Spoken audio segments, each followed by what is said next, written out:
있어서 깜짝 놀랐습니다. 식사를 맛있게 하실 거야. 네. 이렇게 저기 쫄강사를 식사 시간 이후에 배치한다는 거는 사실은 이제 우리 이 원장님이 잘못하신 것 같아요. 여기는 이제 원래는 아주 그 강의를 잘 하시는 스피커가 메인 스피커가 원래 오후에 강의를 하고 저처럼 이제 쫄강사 말을 어리버리하고 이렇게 덜덜덜 떠는 친구는 원래 오전에 들돌릴 때 해야 되는데 저를 잘못 배치해서 뒤쪽으로 배치를 해주셨는데 여러분들 조르셔도 됩니다. 그러니까 뭐 이렇게 크게 이제 오전에 김혜영님 강의 잘하셨죠? 네. 대단하신 분이에요. 약간 여기 9분에 9분 나오셨나요? 구글에 어쩌더라고. 100% 출석. 저보다 나이 많으신 분이 다 저보다 나이가 많으시고 저랑 동갑이 한 분 계시네. 윤강란님. 네, 네, 저랑 동갑이에요. 토끼, 저 육시단 토끼띠입니다. 어린이집 원장님이세요? 네, 지금 안 하고 있습니다. 지금 안 하시고요. 어린이집 요즘 제일 이슈가 되는 게 깃방맹이 한 대 달리고 모든 게 끝나가는. 정말 가슴 아픈 아이들이 그런. 거기 어떨 때 이렇게 이미지 실수시키네. 전력을 잃었거든요. 살다 보면 뭐 이런 경우도 있잖아요. 그래 이제 그 어린이집을 폐쇄하겠다 그러는데 혹자가 그러죠, 그죠? 그럼 지금까지 폭력을 했으면 학교 못 닫냐? 그죠? 제가 이런 얘기를 하냐면 저희 집사람이 어린이집 원장이에요. 자연 저기 뭐야 이렇게 그 생태 어린이집을 좀 비교적 큰 규모로 자기 태춘이라는 데서 하는데 어쨌든 가슴 아픕니다. 김상감님. 네. 요즘 제일 그 관심 가지고 요즘 제일 오늘 아침에 생각하면 어제 저녁부터 일주일 사이에 제일 많이 생각했던 게 뭐세요? 지금 아무래도 이걸 하고 있으니까.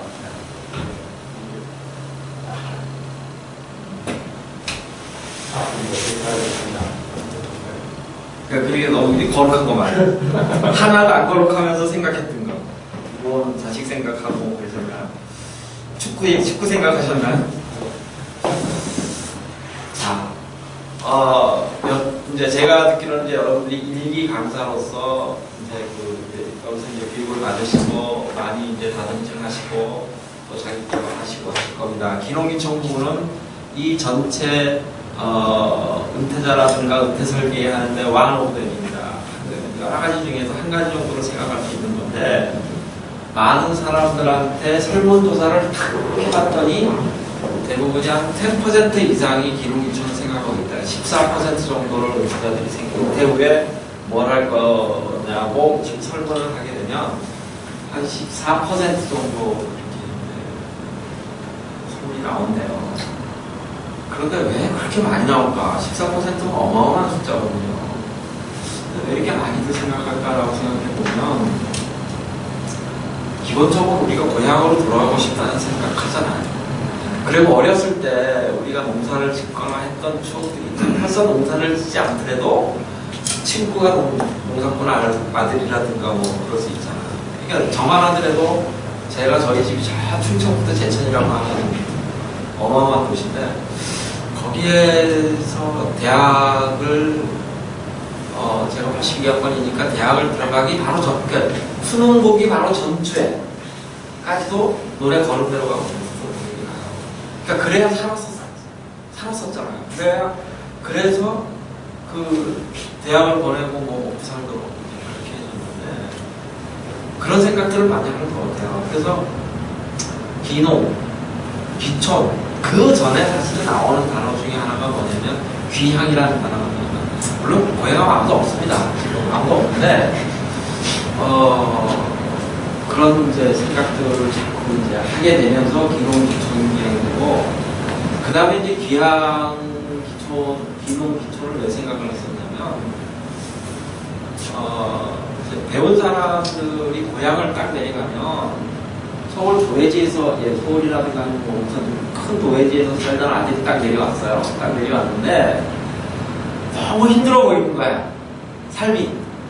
예, 맨날 쩔어 있고, 뭐, 하여간 일에 쩔어 있고, 뭐 자주 내려오지도 못하면서 너무 힘들게 살아요. 왜 너 어려우냐? 이제.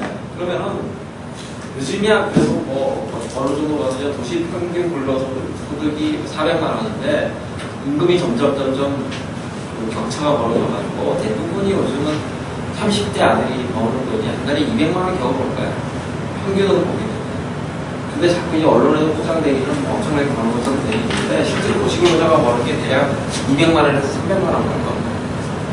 차 몰고 집 사거나 집에 들어가는 하우징 비용 빼고 뭐 빼고 애들 교육시키는데 빼고 나면 사실은 힘들어. 너무 힘들어. 그러니까 고향에 내려가 보니까 옛날에 땅을 지키고 있던 부모님들이 보니까 이게 너무 괜찮거든. 그렇게 대학 열심히 보냈더니 겨우 뭐 이렇게 쪼들어가면서 살고 있느냐 알지 말고 그냥 내려와서 내리더라. 그래서 슬슬 뭐가 생기냐면 시골 농촌이나 이런 데에서 저소득이 1억씩 생기는 소위 말하면 강소동이 생기기 시작합니다. 그래서 많은 사람들이 이제 기농기촌을 생각을 하게 돼요. 자, 오늘 여기서 9분이 만약에 제 강의를 듣고 제가 바라는 것은 이 중에 한 분 정도만이라도 기농기촌에 관심이 있어서 울산 SPD의 기농기촌 강사로 일을 하실 수 있다 그러면 저는 너무너무 생각한 겁니다. 그리고 그러기를 저는 바라는 거예요. 그러니까 오늘 강의를 듣고 혹시나 괜찮은 이런 파트는 우리가 한번 해보았지도 하고 해볼 만한 파트라고 생각하신다면 그래서 여기 9분 중에 딱 한 분, 10% 정도 한 분 정도만 나오면 그 다음에 여기 울산 지구에 아마 그 기농기촌의 수요는 엄청날 거라고 저는 생각을 합니다. 그래서 제가 이제 시니어 파트너들랑 이제 관계를 맺고 이제 기농기촌 파트를 하고 있는데, 물론 도대체 그런 기농기촌 얘기를 그냥 촌에 가서 농사 짓자는 얘기인데 그걸 어떤 식으로 풀어야 되는지 여러분들과 좀 고민해 보도록 하겠습니다. 기농기촌을 그냥 한번 이해해 보는 거예요. 뭐다 기농기촌이 하는 얘기입니다. 자, 기농기촌이 이제 대한민국 성장의 키워드인데, 자, 기농기촌이 아까 말씀드렸죠. 자, 농촌 한번 들여다보자고요. 이 한 장이 대한민국 농촌을 10시간 이상 설명할 수 있는 사진 한 장이에요. 사진 한 장이면 우리나라 농촌을 다 이야기할 수 하고도 남는 그런 겁니다. 자, 이게 아까 몇 킬로짜리죠? 20kg짜리. 네. 이분이 연령이 몇 살 같아요? 70. 그죠? 자, 도와주는 사람도 없어요. 혼자 합니다. 힘겨워 보이죠? 불과 2, 3년 지나면 이제 이 양파 20kg짜리를 들 수 있다 없다? 못 들어요. 그럼 이분이 짓던 이 농토는 어떻게 돼요? 묵혀지거나 다른 젊은 친구들이 와서 짓거나 그렇게 되겠죠. 그러면 이게 무안인데 대한민국에서 제일 양파가 잘 나오는 데가 무안이에요. 양파는 통상 보면은 춘파, 추파가 있습니다. 그러니까 이제 가을에 뿌리는 게 있고 봄에 뿌리는 게 있는데 2013년도에 양파 파동이 한번 우리나라에 쫙 일어났습니다. 양파 한 망이 어마어마하게 5kg짜리가 15,000원 막 이렇게 갈 때가 있었어요. 그럴 때 양파를 추수하는 사람들을 써가 양파를 추수할 거 아니에요. 그러면 제일 젊고 제일 고급스럽게 일을 하고 이거 나르고 막 이렇게 하고 또 로탄식으로 하던 사람들이 받는 일당이 얼마였었냐면 놀라지 마세요. 얼마 정도 될 것 같아요? 한 10만 원 이상 되겠죠, 그죠? 그분들이 받는 일당이 하루에 얼마였어요? 30만 원이요. 30만 원. 그리고 보통 한다 그러면 15만 원. 할머니들이 서지도 못해. 그냥 이렇게 겨우겨우 망에다 담아주는 그 할머니들이 받는 일당이 7만 원, 8만 원 그런 시절이 있었어요. 뭐냐면 이게 우리나라예요. 어떨 때는 막 남원으로 해가지고 농산물이 남원으로 가지고 난리 먹어가지고 그냥 밭재를 갈아엎고 막 그러던 시절이 있었고 또 한 시절에는 이렇게 비싼 시절도 있었어요. 뭐냐면 농가 인구는 쫙 줄어들어요. 근데 지금 200만입니다. 우리나라가 5천만인데 200만입니다. 그 다음에 초고령화, 65세를 기준으로 고령화인데 대개 10%가 나오면 고령화 시대다 보고 15%, 17%, 20%면 초고령화 시대로 접어드는데 35%예요. 초고령화 시대로 접어듭니다. 소득으로 가게 되면 이제 이 자료가 이제 2014년대가 아직 안 나옵니다. 이게 어떤 거냐면 농촌에서 1년에 벌어들이는 돈이 농가소득, 농업소득, 농해소득 해가지고 이렇게 되어 있는데 평균입니다. 그런데 이거는 이제 대기업 기준으로 여러 가지 이제 그 농업에서 나오는 부가치를 나누고 있는 그러는데 실제로는 보면 1,000만 원 이하로 버는 사람들이 농촌의 80%예요. 그러니까 말이 1,000만 원 이하지 한 달에 80만 원 이하로 버는 사람들이 전체 소득의 80% 이하니까 실제 소득이 있는 거예요, 없는 거예요? 거의 없다라고 봐야 돼요. 80만 원 이하. 이게 우리나라 농촌인 거예요. 잠깐 도시로 눈을 이렇게 확 돌리고 나면 도시는 네, 엄청 죽어요. 엄청 죽죠. 네, 자살해서 엄청 죽습니다. 우리나라가 OECD 국가에서는 우리나라 최고인데. 그 다음에 청년 실업. 많이들 언론에서 써는 거예요. 청년 실업. 자녀분들은 다 취업했나 모르겠는데 저희 이제 큰 아이들 여자를 낳는데 청년 실업 이게 3포 시대, 연애도 안 하고 결혼도 안 하고 자식도 없어요. 거기다 요즘은 다시 뜨는 말이 있죠. 청년 실신이에요. 네, 청년인데 실업이면서 신용불량자예요. 네, 청년 실신. 그게 뭐예요? 국가에서 학교 다닐 때 돈을 다 대출을 해줬어요. 꼬박. 네. 그래도 이거는 자식들 문제인데 사실은 저희들이 취업을 못하는 것보다도 일자리가 없는 것보다도 더 가슴 아픈 거는 뭐냐면 우리 자식들이 일자리가 없다는 것이 더 가슴 아픈 일이죠, 사실은. 근데 그런 부분들을 떠놓고 보면 나야 나. 네, 베이비 부모야. 58년서부터 63년생까지. 58년생부터 63년이고 그 의견을 들었습니다.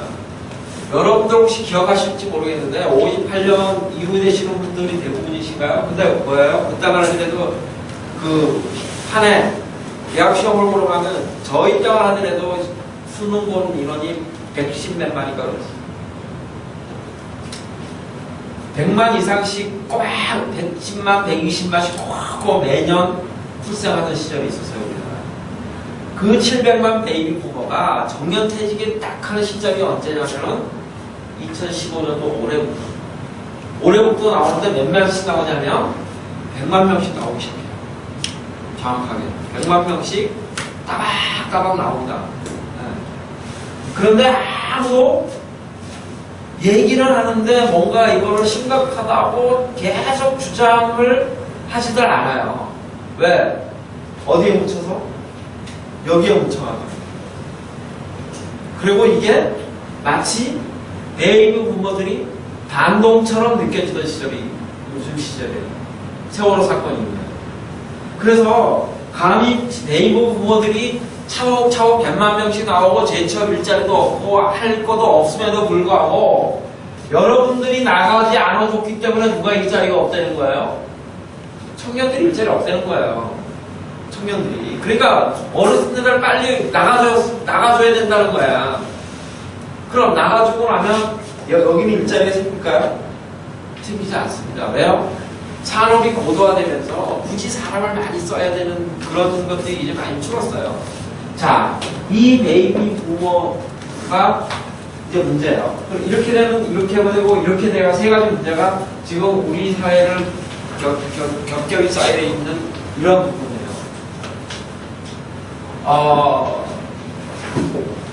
우리나라가 수출을 중심으로 먹고 사는 나라다 보니까 자꾸 이제 개방화가 요구가 돼요. 그래서 이제 FTA가 한국 FTA부터 시작해가지고 이제 막 밀려 들어오기 시작을 합니다. 농촌 별로 답이 없어요. 그 다음에 자꾸 먹고 살려고 하니까 대도시로 나가요. 그러니까 인구는 줄어들어요. 벌써 지금 면단위 인구가 옛날 같으면 면 소재지 그럼 배워먹었습니다. 옛날에 저희 다닐 때는 면장 아들이라 그러면 방귀깨를 꼈죠. 그죠? 근데 요즘 면에 가면 인구 2천 안 되는 면이 80% 정도예요. 2,000명이 안 되는 거예요. 그러고 나면 농업을 둘러싼 게 정치적인 이슈고 그래가지고 지난번에 이제 선거도 뭐 이렇게 선거구도 조정한다고 그러는데 별로 사람이 없고 돈도 없고 아무것도 없는 게 농촌이에요. 근데 이 농촌이 사실은 굉장히 어떤 국가 발전에 어떤 펀더멘털 기능을 굉장히 많이 해줘야 되는 건데도 불구하고 이렇게 먹고 살 길이 없으니까 자꾸만 이게 폐해지는 것이 현재 농촌이에요. 그런데 어느 날 갑자기 농촌에 대해서 사람들이 농촌 정책에 대해서 생각을 하게 되고 농촌에 대해서 변화를 생각하게 됩니다. 우리나라가 있잖아요. 농림부 예산이 어느 정도 되는지 아세요? 농림부 예산이. 농림축산부 예산이 1년에 14조예요. 14조인데 그 14조를 따지고 보면 자꾸 국회에서 얘기될 때 무슨 얘기가 나오냐면 야 200만이 먹고 사는데 14조를 집어넣는단 말이야. 너무 많이 집어넣는 거 아니냐라고 얘기가 자꾸 나오는 거예요. 그런데 그 14조 중에서도 그럴 만한 것이 60% 예산이 어디로 가냐면 나눠주는 거야. 네. 아무 것도 없이 나눠주는 거예요. 정치적인 시점에 계속 나눠주는 거예요. 네. FTA 개방된다 해가지고 우리나라에 부어놓은 농촌에다 부어준 돈이 얼마냐면은 100조가 넘어요. 지금까지. 그런데 농촌은 하나도 발전 안 돼. 네. 그렇지. 지금까지 그럼 100조 이상의 돈을 그런 농촌에다 쏟아가지고 농촌한 게 뭐냐. 이런 얘기들이 자꾸 나오기 시작하는 거예요. 이제 여기서 제일 나이가 연세가 많으신데 6.25를 겪으시는 분도 계시죠? 어떤 거냐면 자, 근대 사람은 잠깐 생각해보고 이런 게 있어요. 6.25라 우리나라가 참 대단한 나라라고 저는 생각을 해요. 좋은 나라라고 생각해요. 6.25 때 우리가 쭉 내려가가지고 신안 내려가서 어디까지 부산까지 내려가잖아요. 기억하시는 분 계시고 삶으로 체험하시는 분 계시나 모르겠어요. 저 여기까지 내려갔어요. 그러면서 우리나라 디아스포라, 소위 말하면 한국식 디아스포라가 고향을 떠나서 어디까지 내려갔어요. 완전 타지 부산까지 내려갔다고. 국제시장 교수가 내려갔어요. 그러면서 그 위기 속에 우리나라가 뭐가 생겼냐면은 고향을 떠나서도 살 수 있구나. 터득한 거. 고향을 떠나서도 가서 난전에다가 장사를 하고 뭐를 해더라도 우리가 고향을 떠나서도 살 수 있구나. 그러면서 우리나라 70년대 우리 누님들이라든가 이런 분들이 공단에 가서 취업할 수 있었던 이유가 뭐예요? 고향을 떠나서도 살 수 있다라고 하는 그 형성이 딱 되어 있어요. 그리고 우리나라 근대화를 막 이렇게 해주면서 최근 한 20, 30년 내에 우리나라가 비약적인 경제 발전을 하고 있었던 많은 이유 중에서 보게 되면 정말로 우리나라는 운이 정말 막 이렇게 떠지는 그런 사건들이 몇 사건들이 있어요. 제일 비근한 사건으로 중국 얘기를 한다면은 여기 이제 울산이니까 이제 제가 생각해 울산이니까 뭐 현대자동차도 있고 뭐 울산 뭐 여러 가지가 있어요. 자동차에. 우리나라가 자동차가 막 발전하면서 어디로 못 들어갔어요? 중국 못 들어갔잖아요. 그죠? 중국 내에 공장 들어가기가 현대자동차가 중국 내에 공장 들어가기가 되게 힘들었어요. 그런데 그것도 우리나라 현대자동차가 어디가 있어요? 중국 공장 앞서가지고 베이징 근처에서는 절대로 공장을 못 짓는데 유일하게 들어간다고 어디예요? 현대자동차가 베이징 근처에 들어갔어요. 이유가 뭔지 아세요? 1998년도 99년도에 우리나라가 중국에서 확 강퇴했던 게 있어요. 그게 뭐죠? 중국에서 심각하게 강퇴했던 게 그게 사스입니다. 중국에. 그래가지고 막 사람이 막 죽어서 자빠졌잖아요. 그죠? 사스 때문에. 그랬는데 그래가지고 전 세계에 있는 모든 공간원들이 다 빠져나왔어요. 공간원들이. 그래가지고 전체 세계의 공간원들이 죽기 전에 다 나와야 된다라고 다 철수를 시켰는데 그때 철수시켰는데 우리나라만 그때 대사가 꼴통이라가지고 뭐라 그랬냐면 죽더라도 나 여기서 죽을게. 김하중 대사가 있었어요. 내가 여기에서 죽을게. 그래가지고 그때부터 중국과 우리나라하고 관계가 급속도로 좋아지기 시작하면서 생긴 게 뭐예요? 공장들 막 들어갔어요. 그리고 나서 중국이 지금 G2인데 어마어마한 나라잖아요. G2잖아요. 강대 미국, 거대 중국이잖아요. 우리나라가 중국이 없었으면 지금 거의 못 살았을 거예요. 중국에서 그 에너지를 빨아들이지 않았으면, 발전 에너지를 빨아들이지 않았으면 우리나라 아마 거의 아마 죽었을 거예요. 근데 하필 우리 옆구리에 누가 있었어요? 중국이라는 거대한 나라가 딱 있었어요. 근대 역사에 2000년 역사 중에서 1800년 동안을 전 세계 GDP의 30%를 장악하다가 200년 동안 그 패권을 유럽에다 뺏겼는데, 석탄하고 석유 때문에 유럽에 뺏겼는데, 그 사이에 다시 요즘 30년 만에 회복하고 있는데, 그 회복하는 와중에 누가 있어서 우리 옆구리에 바로 우리나라가 잘 잡고 있었어요. 그래서 중국 때문에 우리나라가 딱 이제 살아나는 거예요. 핸드폰을 볼까요? 핸드폰. 애플사에서 나오는 아이폰 있잖아요. 아이폰 처음에 나왔을 때 혹시 어르신들 쓰셨나 모르겠네요, 여러분들. 거의 이거는 획기적인 폰이었었어요, 아이폰. 그래서 전 세계 시장이 쫙 몰려 들어가 전부 아이폰으로 확 쏠렸을 때였었어요. 삼성 스마트폰은 이거 스마트폰은 아니야. 처음에 나왔던 거. 이거 스마트폰으로 인정 안 해줬었어요. 이건 아무것도 아니야. 그랬는데 거기에 그 전에 휴대폰은 누가 잡고 있었어요? 전 세계적으로 꽉 잡고 있었던 데가 어디예요? 노키아가 잡고 있었어요. 노키아가 그 전 세계 휴대폰을 싹쓸이하고 있었을 때 후발주자가 어디였었냐면은 우리나라에 있었고, 그 다음에 노키아하고 그래도 다이다이 붙었던 데가 어디냐면은 모토로라예요. 쓰셨죠? 여러분들 회사 다닐 때 딱 그 폴더폰이라는 딱 열어가지고 딱 그런데 뭐가 나타났어요? 아이폰이 딱 나타났어요. 아이폰이 나타나가지고 누굴 먼저 제일 먼저 죽었어요? 거기에 모토로라를 딱 죽였잖아요. 그 다음에 아이폰이 튀면서 누가 죽어져요? 거룩하게? 노키아가 딱 죽어주는 거예요. 기가 막히게 죽어주는 거예요. 그러면서 누가 떠요? 삼성전자, 삼성하고 LG하고 딱 뜨기 시작을 해요. 그러고 나서 재작년에 누가 죽어요? 스티븐 잡스가 거룩하게 죽어요. 삼성이 귀천거려요. 그러니까 우리나라 운이라고 하는 것이 보이게 보이지 않게 그렇게 하는 부분들이 막 일어나기 시작을 한 부분들이 우리나라는 굉장히 많아요. 그런데 농촌이라고 놓고 지금까지 제가 막 농촌에서 우리나라가 너무 힘겹게 살고 어렵고 그런데 농촌이라는 게 굉장히 중요한 파트, 그 생명산업과 관련된 굉장히 중요한 파트인데, 이러한 전체적인 문제의 핵심은 뭐냐면 사람이 없다는 거예요. 농촌에 사람이 없는데, 그런데 우리나라가 2010년부터 우리나라에 슬금슬금 뜨는 키워드가 있었는데, 그게 뭐냐면은 기농기촌이에요. 우리나라 불과 20-30년 후면은 우리나라 농촌 끝난다. 그리고 세계 식량전쟁에 의해서 우리나라가 다 작살이 날 거고, 우리나라 농업은 완전히 송두리째 무너질 거라고 다들 얘기를 하고 고민하고 그러던 차에 누가 나타나냐면은 기농기촌이란 말이 키워드가 나타납니다. 그래가지고 1년에 10,000가구 이상씩이 어디로 내려가요? 고향으로, 촌으로, 농업 농촌으로 타박타박 내려가기 시작합니다.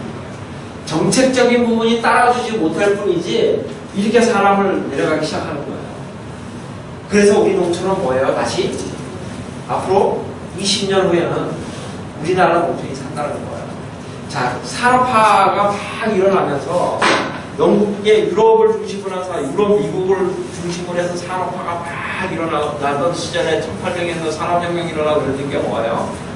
세계는 어떤 흐름으로 가고 있냐면 에너지 싸움으로 가고 있어요.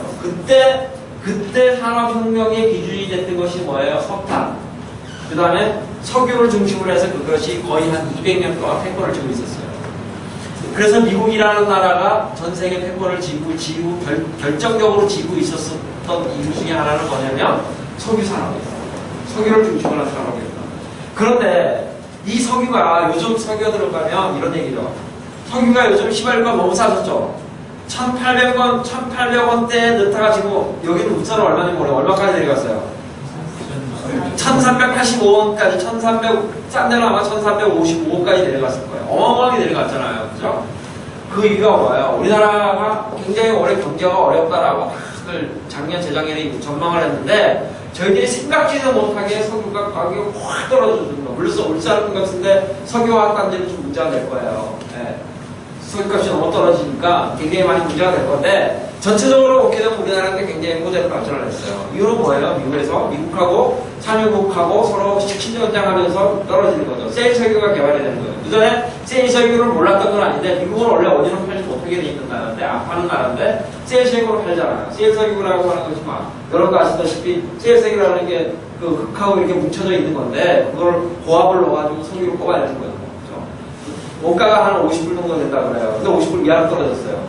겨울 때까지. 그래서 와 우리나라가 생각지도 못했는데 전체 경제적인 거로 봐기에는 호재로 작용했던 게 뭐냐면은 석유 같은 것이 이렇게 되고 있어요. 어떻게 운이 따를지 몰라요.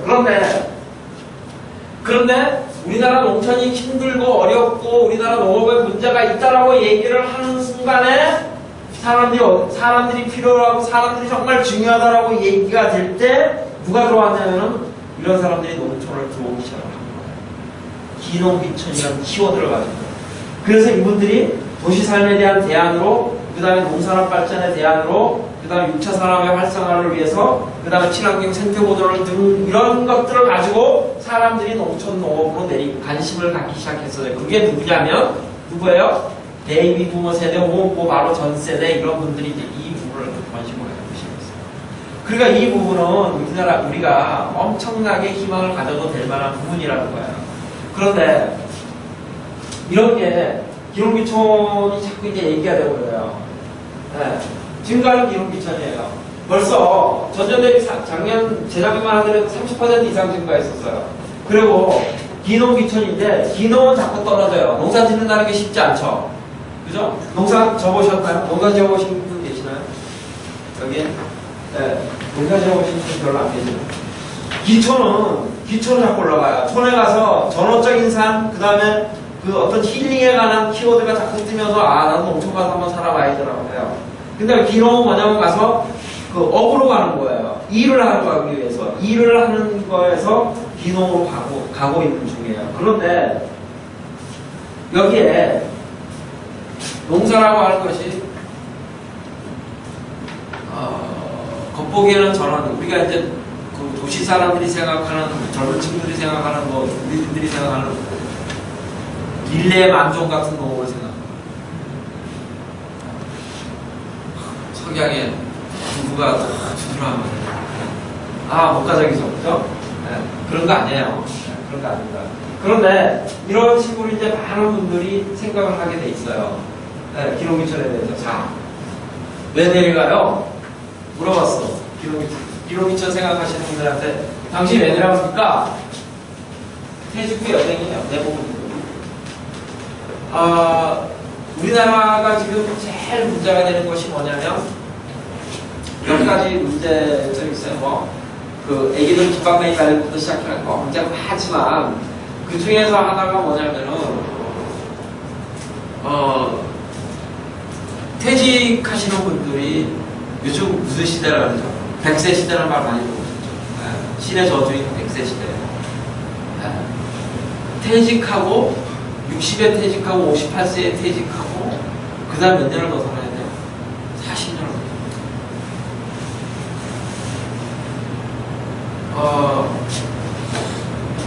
이제 우리 사모님들 계시는 아침에 밥을 먹으면 그죠? 그 밥만 먹나요? 밥 먹으라고 뭐 먹으라고 주죠? 그죠? 그게 뭐 비타민이 됐던 뭐가 됐던 건강기능식이 됐던 하여간 시간 잡으려고 주는 건지 안 주는 건지 우리가 해서 줘요. 근데 저는 그걸 먹지 않아요. 몸도 아픈 데다 저는 잘 안 먹는 이유가 뭐냐면 제일 문제가 뭐냐 자꾸 텔레비나 언론이나 건강하게 살으라고 하도 얘기를 하니까 사람이 안 죽잖냐 얘네들이. 이게 예를 들어서 한 80 사는 것까지는 용서가 돼도 100살 이거 정말 정말 고민되는 일이잖아요. 그죠? 그 다음에 그 청년 실업들이 살아가야 되는데 우리 지금 베이비 부모들이 제일 문제가 되는 게 또 하나 뭐냐면 물론 돈을 버시는 분들도 많을 거예요. 짙은 부과가 있을 겁니다. 그런데 따지고 보면 캐시를 다 어디에다 썼어요? 캐시를 다 자녀들 육군에는 다 썼잖아요. 그죠? 대학교 예를 들어 둘 정도 대학교 둘, 셋 정도 대학교 보내고 그것도 모자라서 대학원 간다고 그랬었지. 취업 안 되니까 대학원 나가가지고 유학도 한번 갔다 와야 되겠다라고 어학을 못해서 취업이 안 된다는 거. 사실은 너무 많은 돈을 우주머니를 어디다 냐면 자식들한테 너무 많이 유명을 했어요. 그래도 나는 우리나라가 또 무슨 문제가 있냐면 시골에서 아니면 농촌에서 농촌총각 장가 보내기를 열심히 추진을 하다 보니까 수입이 많이 됐잖아요. 신부 수입이. 그죠? 그래가지고 신부 수입이 막 되고 났는데 신부 수입을 딱 되고 나니까 이 세들이 전부 다 뭐예요? 우리가 다문화 가정 자녀 아이들이 벌써 몇만으로 넘어섰냐면 20만 이상이 넘어섰어요. 잠재적인 사회 불안이라고. 베이비모 세대도 있죠. 청년 실업도 있죠. 잠재적으로는 뭐냐면 여기다 써놓지는 않았지만 그 다문화 가정 아이들이 정체성 문제, 왕가 문제 뭐 이런 것들 때문에 굉장히 많은 문제가 되고 있어요.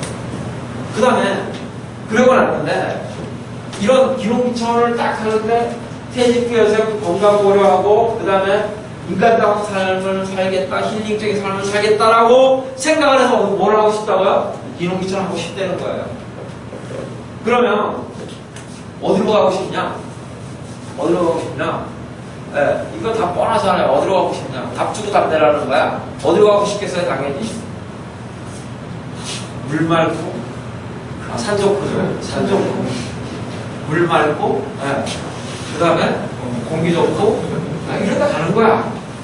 네. 이러다 가고 싶죠.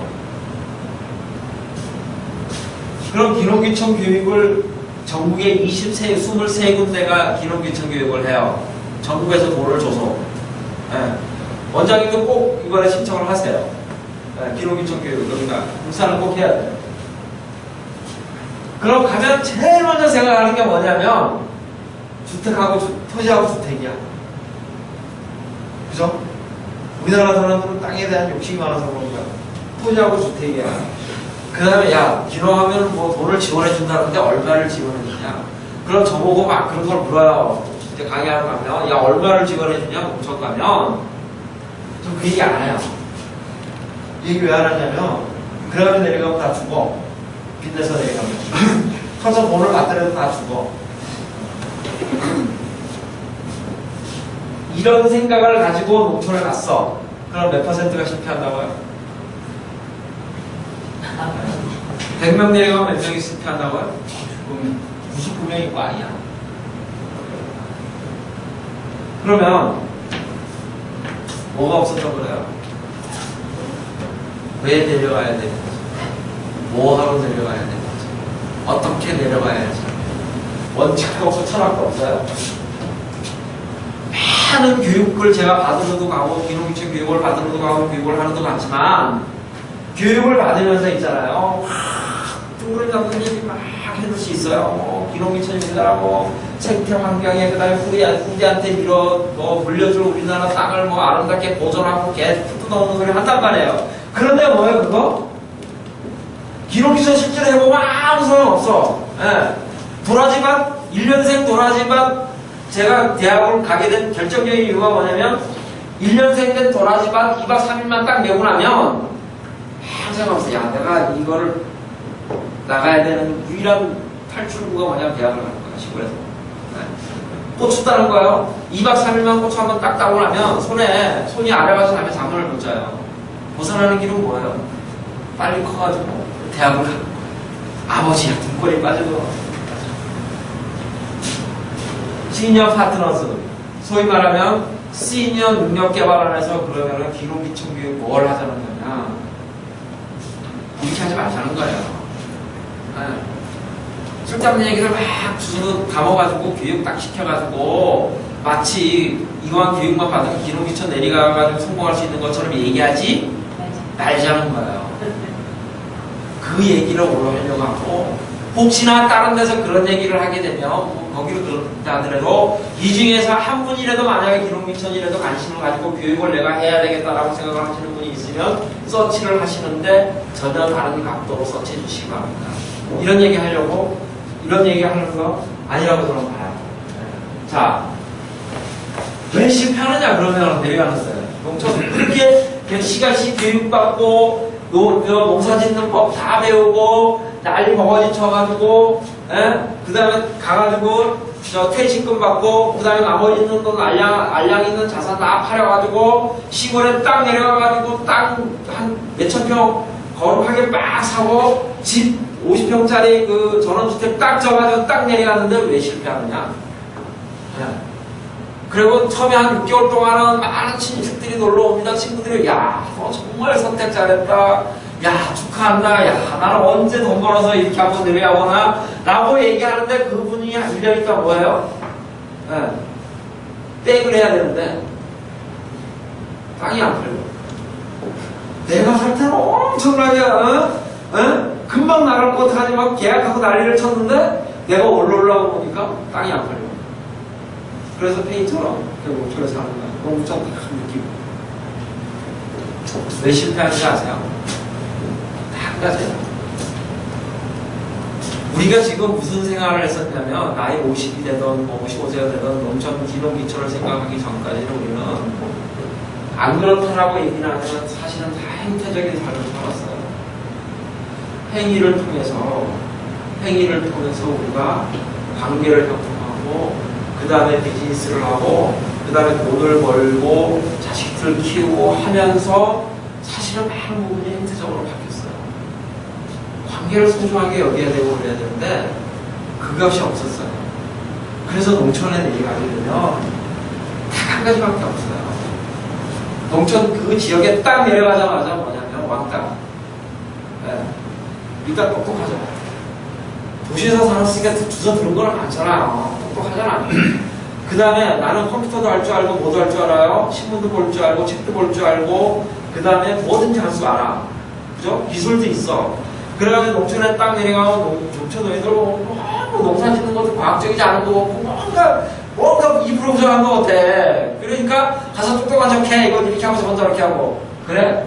너 잘났어. 잘났다 그러네.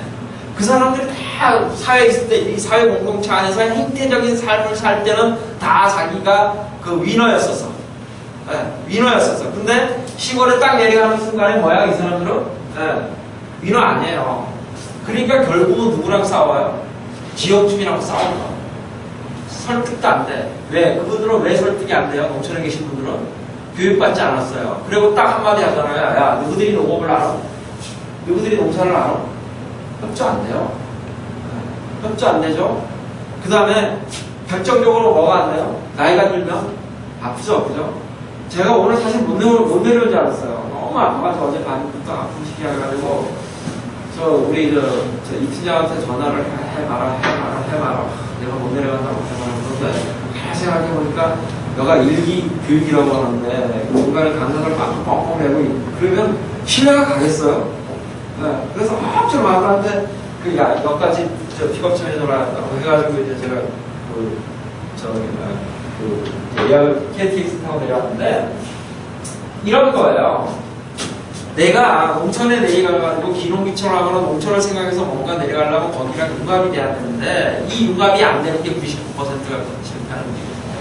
몸이 자꾸 아파요. 그냥 뭐가 있어야 돼요? 근처에 가면 병원이라도 있어야 되잖아. 결정적으로 하면 외롭잖아. 그리고 애들도 내려오는데 그냥 내려오나요? 시골까지 내려오는데 뭐 재미가 있어야 되잖아. 실패해요. 농민들은 야 니들이 농민이냐? 가면 지원을 막 해주잖아요. 기농기촌 한다 그러면 그럼 기농기촌 하신다고 그게 돈을 주면 있는 사람들이 보니까 야 가짜 농민들을 왜 돈을 주냐? 농민 따지는 농민들, 농사도 못 짓는 농민들 이런 식으로 얘기가 나오죠. 그러면은 제일 반대로 얘기하고 성공하는 기농기촌이는 뭐예요? 자기 낮추는 거예요. 생태적 삶을 사는 거예요. 생태적 삶이란 뭐예요? 상대의 가치를 존중해 주는 거예요. 상대의 가치에 대해서 조화를 이루는 거예요. 상대와 협력하는 거예요. 배려해 주는 거예요. 그런 삶이 없으면 90% 실패하는 거예요. 그럼 지금 그러면 사람들이 내려가가지고 농촌 사람들이 설득이 되느냐? 설득 안 돼. 교육받지 않았어요. 컴퓨터도 몰라. 그 다음에 뭘 한다 그러면은 그 관행 농업을 짓는 거를 즐겨하는 사람들이에요. 그러니까 1년 소득이 뭐가 얼마가 안 돼요? 1000만 원도 안 돼. 그런데 1년 소득은 1000만 원은 안 되지만 자식들 갖다 주는 거 뭐 이것저것 하게 되면 1000만 원, 2천만 원이 된다고 치더라도 농사를 져가지고 그냥 나눠주는 정도지 농사를 주고 이렇게 짓거나 관리된 농업을 짓지 않아요. 그러니까 그분들하고 융합이 돼요? 안 돼요? 안 돼요. 가서 그럼 청년도 없어. 내려가게 되면 제일 젊은 사람이 우리 은퇴하고 내려갔을 때 그 나이가 제일 젊은 사람이야. 그게 농촌 되겠냐고요, 가서. 기농기촌 돼요, 안 돼요? 안 되는데 자꾸 부추겨. 야, 기농기촌 하게 되면 뭐 그래요. 거룩한 땅, 대지, 예를 들어서 뭐, 크지 않아. 한 200~300평 되는 데다가 50평짜리 집을 짓더라도 있잖아요. 제가 전원주택을 제가 한 3년을 살고 지금도 시골에 이제 분당이 집이 있고 시골에도 가면 딱 가게 되면 시골에 가고 혹시 친구분들이라는 집에 가게 되면 마당에 잔디 쫙 깔려있는 데 있죠. 그죠? 멋있죠?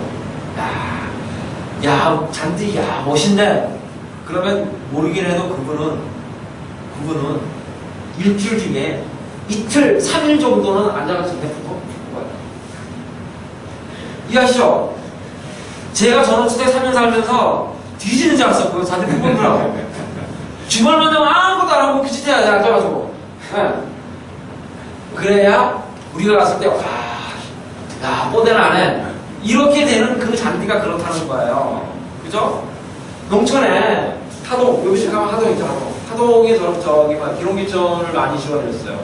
비닐하우스를 연동 비닐하우스 쫙 져가지고 쫙 돼 있어요. 다 놀아요. 정부에서 50% 지원받아가지고 막 져. 자기 돈 때려받고 막 땅 사고 막 탁 해놨어. 근데 비닐하우스 못해요. 왜 못해요? 농업 그냥 가서 씨 뿌린다고 농사 될 거 같으면 두둔출제 농업 못하잖아. 아무도 없잖아. 씨 뿌려서 되는 일 아니에요. 그리고 가면 누가 사줘? 그거 누가 사주냐? 아니 농산물은 나와요. 상품이 안 되는 건 누가 사주냐? 설사 상품이 되면 안 사죠. 안 되는 거예요. 귀농귀촌 100명 중에서 90 다들 성공한다고 그러는데 제가 보기에는 100명 중에 90명 50개야. 어디서 교육받아야 돼요? 시니어 파트너즈에서 성공할 수 있습니다. 제가 그 이야기를 2부에 하려고요. 어떻게 하세요? 그래서 그렇게 해서 성공할 수 있다 그러면 여러분이 이제 보여주시죠. 잠깐만 5분만 쉬었다가 제 뒤에 강의가 또 있나요? 이게 정말 교육은 죽어 나가네 죽어. 소음을 잠깐만 멀리시니까